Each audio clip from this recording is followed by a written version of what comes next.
Now.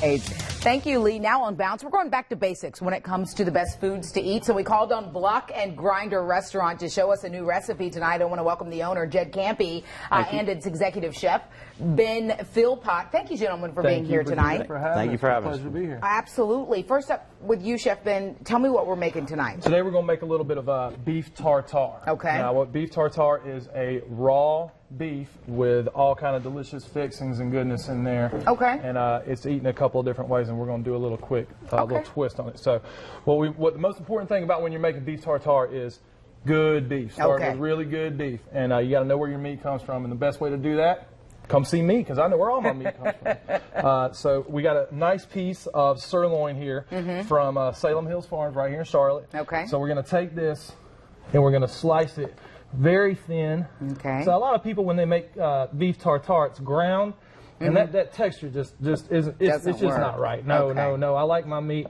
So what we're looking for here at the end, we're going to cut little pieces, and we want pieces about like this, about the size of the tip of the knife. Okay. You can see that. Okay.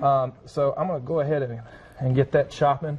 Okay, so you're and this is what you're saying when people make the mistake about it being ground versus the way you're doing it like this. A lot of people have misconceptions about tartare because they don't like the texture, or they don't like raw egg yolks, and we're not putting any raw egg yolks. Well, there you go. Good to know. So it's just a little differences. Okay, as you continue that, Jed, I want to hop over to you. Sure. And I want you to talk about sort of the philosophy behind the restaurant, what inspired you to create it.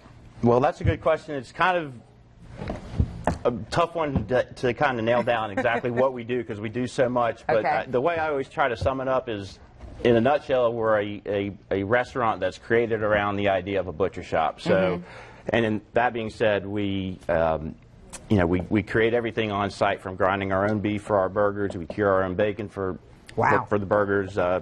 Pork belly, smoked. Everything is locally sourced as much as we can.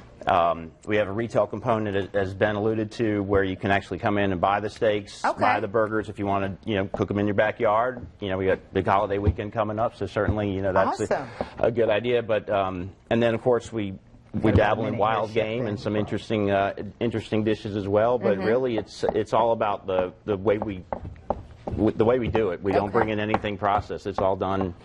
Under one roof.